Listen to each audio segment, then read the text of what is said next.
Guys, Will here with W.T.F car reviews, and today we're going to be reviewing this all-new 2022 Hyundai Santa Cruz SEL. And before we start, I'd like to give a huge thanks to Eli and the rest of the management and staff here at Brandon Hyundai in Tampa, Florida for making this review possible. I'll leave a link to their inventory below, and if you're in the market for a new car or truck in the Tampa area, I would definitely recommend checking these guys out. And for those of you guys who don't know, the Santa Cruz is Hyundai's all-new compact pickup truck, competing with trucks such as the Honda Ridgeline and the Ford Maverick. The Santa Cruz sits right in the middle when it comes to pricing. It's about $4,000 or $5,000 more expensive than the Ford Maverick, which starts at $20,000. But the Santa Cruz is a nicer truck, both in my opinion, inside and out, starting at $27,000 for the SEL that we have here. A few more options than the SE, which is the base model. The SE does come standard with Apple CarPlay and Android Auto. However, for the SEL, you get more goodies such as smart access, push to start, and we also get the activity package, which includes these really nice 18-inch trims. The activity package also includes a tonneau cover for the bed, a digital gauge display. We also get an AC adapter in the bed, so it's a very loaded vehicle with a total price a little bit over $30,000. Let's see what we get. So up front, you notice your all aluminum shaded grille with the daytime running strips right next to them. The daytime running strips are on the right side and left side, and the brushed aluminum in the center, and it integrates really flushly. Those running strips almost look like they're part of the grille. Well, they are part of the grille. It almost looks like they're also the aluminum shaded pieces for it. The Hyundai badge is absolutely massive. We don't get a forward-facing camera for the SEL trim, but the higher trims do come with a forward-facing camera. Ton of airflow too for this 2.5-liter naturally aspirated 4-cylinder. This vehicle is also available with a 2.5-liter turbo, mated to an 8-speed dual clutch. Here we have the 2.5-liter naturally aspirated 4-cylinder making 191 horsepower and 181 pound-feet of torque. It may not sound like a lot, but that's enough to get this truck to 60 in 8 seconds, maybe even quicker if you get a good launch. The turbo version makes 277 horsepower and 311 pound-feet of torque, made it to the dual clutch, enough to get the truck to 60 around 6 seconds, so it's a much better performer. If you care all about the performance, definitely go with the turbo, but this 2.5-liter naturally aspirated motor, making this vehicle start at $27,000 is pretty worth it. In both corners of the front end, we get our projector LED headlamps and additional airflow down beneath. But as far as the wheel and tire setup, as we mentioned, we get these upgraded 18-inch trims.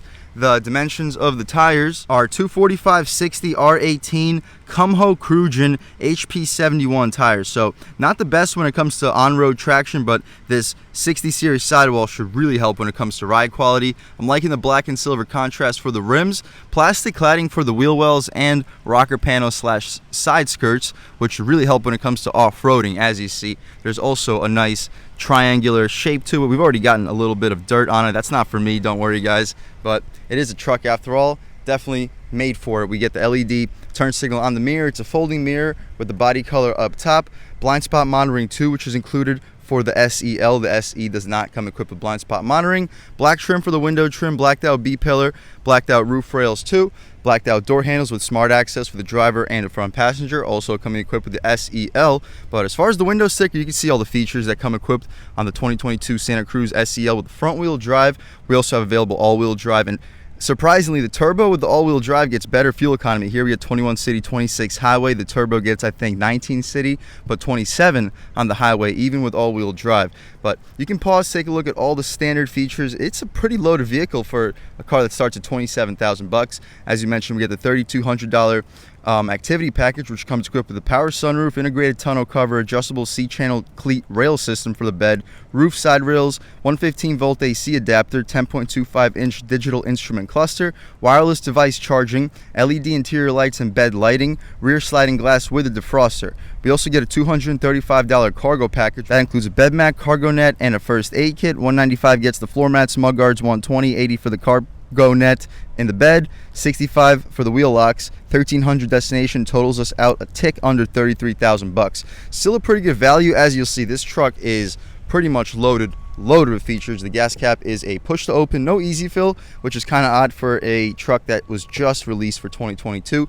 As you mentioned, that tonneau cover is really cool, similar to my dad's Ram 1500, how it just slides and locks.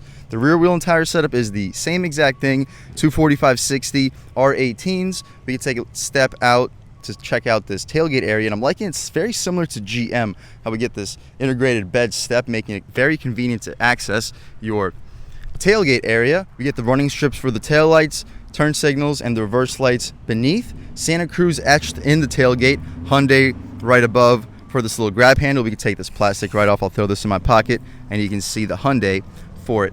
We can press the button, opens up our tailgate. Everything has a bed liner too, similar to the Ridgeline. We can open up the tonneau cover, slide that thing away. But similar to the Ridgeline, you press the button. We do have an integrated trunk. You can throw some secret storage in there, put some ice. We do get drain plugs and fill it up with cans. So for the tailgate, this could really be truck that's the life of the party. The rail system you can check out too. We have additional little cargo trunks with some storage spots in both sides of your tailgate. The same thing on the other side. 4 sets of tie downs in both corners, and thanks to that little bed step, it makes entering this tailgate extremely easy. And yeah, the payload capacity is decent. I'll leave a link right here, show you exactly what it is. I know the towing capacity for the 2.5 liter naturally aspirated engine is 3,500 pounds, and the towing capacity for the turbo is up to 5,000. So this vehicle is not the most capable when it comes to towing, not the easiest when it comes to closing this tonneau cover either. But as soon as we figure it out, looks like we did, we'll take a step back. You can take a look at the rear styling one more time, and let's rev up this 2.5 liter 4-cylinder and hear how she sounds.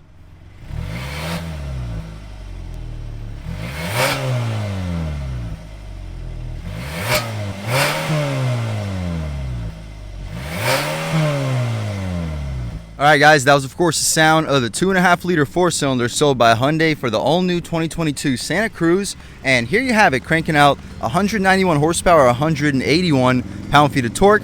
Made it to this 8-speed automatic transmission and front-wheel drive. You can expect 0 to 60 around 8 seconds, which honestly really is not that bad for a truck in this segment. The Ridgeline will do 0 to 60 around 7 seconds, but it's more expensive. So very solid performance even for this 2.5 liter naturally aspirated engine. Of course, you upgrade to the turbo, you're doing 60 in 6, if not quicker.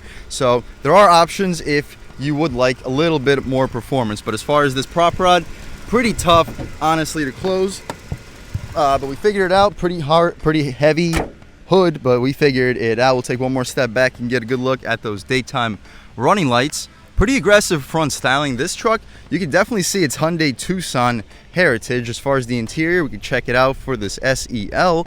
It's gonna be pretty basic because again, this truck starts at 27,000 bucks, but you still get the high quality materials where it matters. Up top, good graining for the hard plastic, pretty nice style trim, soft touch material for the armrest. Everything's hard plastic for the center, auto one touch for the driver and the front passenger. Single pane windows, but they are pretty thick pieces of glass. 4-way adjustable mirrors, solid storage for the top and bottom portion. You're easily fitting a foot long in there. Speakers, the sound system isn't the best honestly, but you could always upgrade that, especially in the higher trims which come standard with impressive sound systems. Cloth seats, but they're extremely comfortable and fully adjustable. You can recline, drop, lift, and slide, and you also get 2-way lumbar control.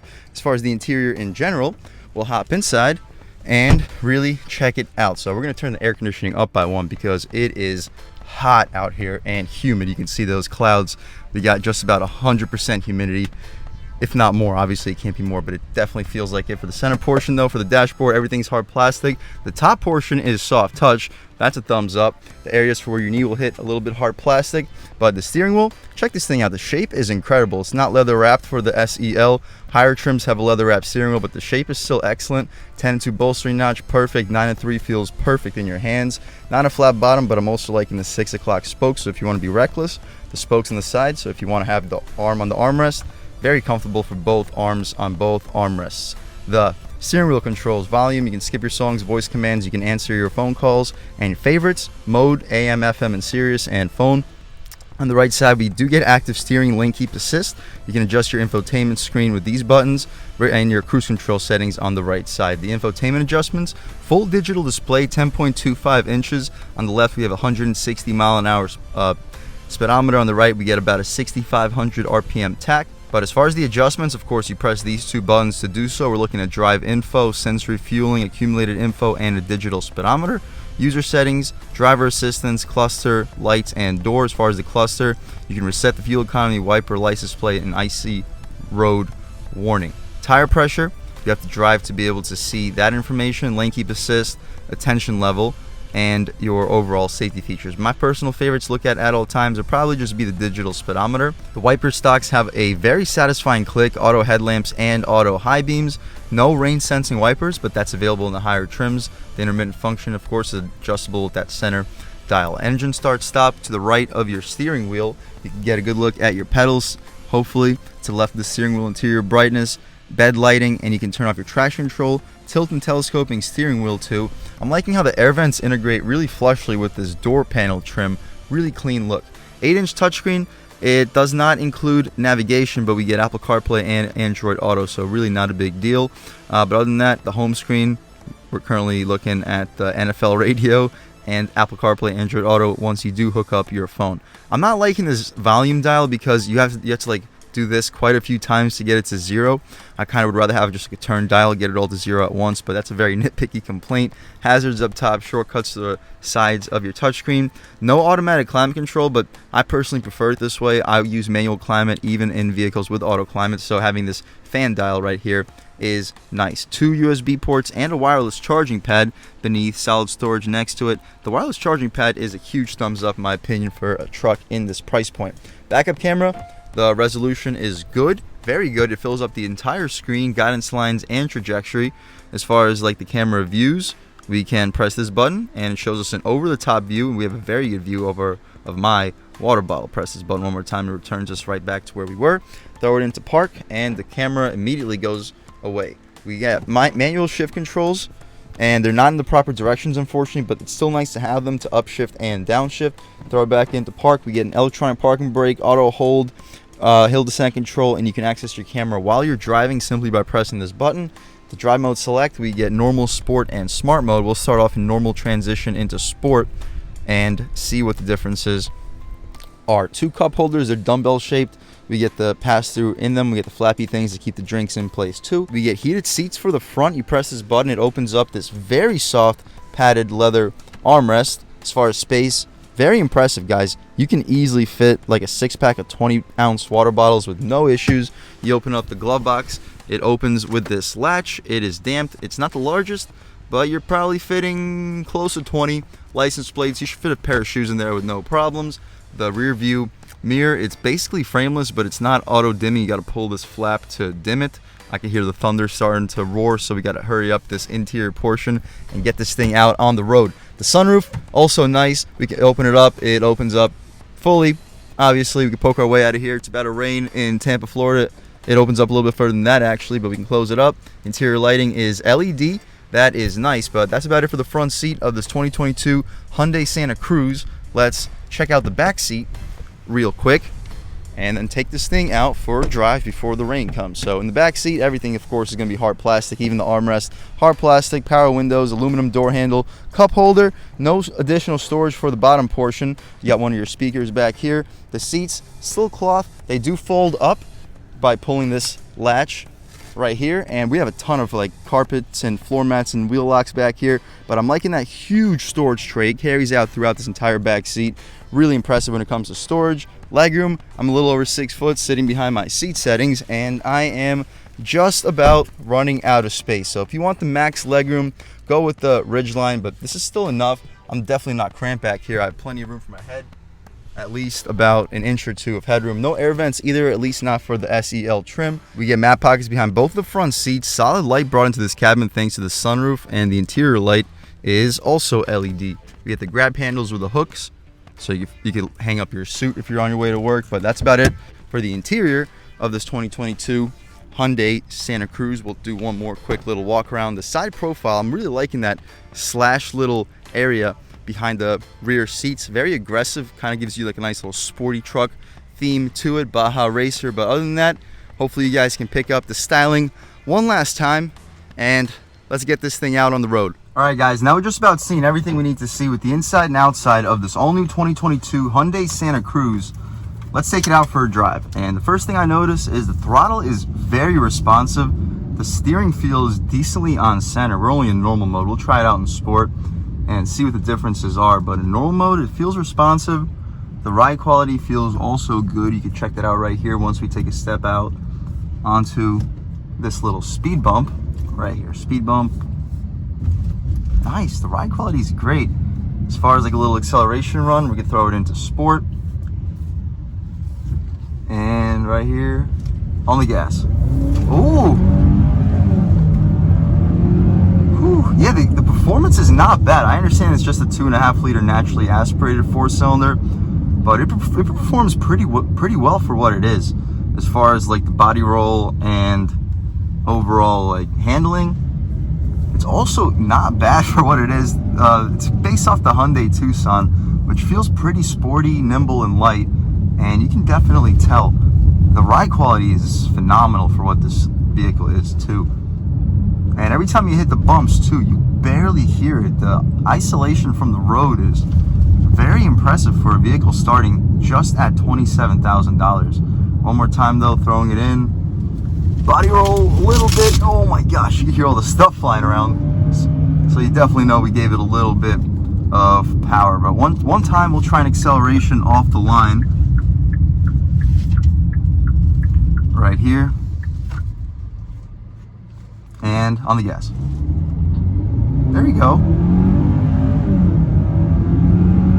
Yeah, it's definitely no turbo model, but it'll get up and go with no issues. Again, 8 seconds, that's quick enough for most people that are buying a light duty compact truck. But overall, this is an impressive vehicle. The price tag is what's most impressive about it, because you are getting a much higher quality vehicle compared to a Ford Maverick, and you're undercutting the Honda Ridgeline by thousands and thousands of dollars while still getting just about all the features. The Ridgeline has a little bit more rear seat space, but not by much. This is still a decently spacious interior.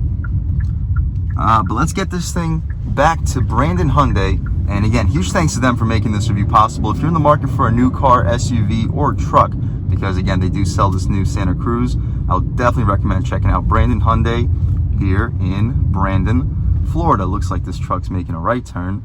But one time we can take a step out onto this highway. Hopefully this truck doesn't hit us. But right here, let's go. Woo! Yeah, it'll get there eventually. But all in all, huge thanks to all you guys for watching. I had a great time making this video. If you're new to the channel, please subscribe.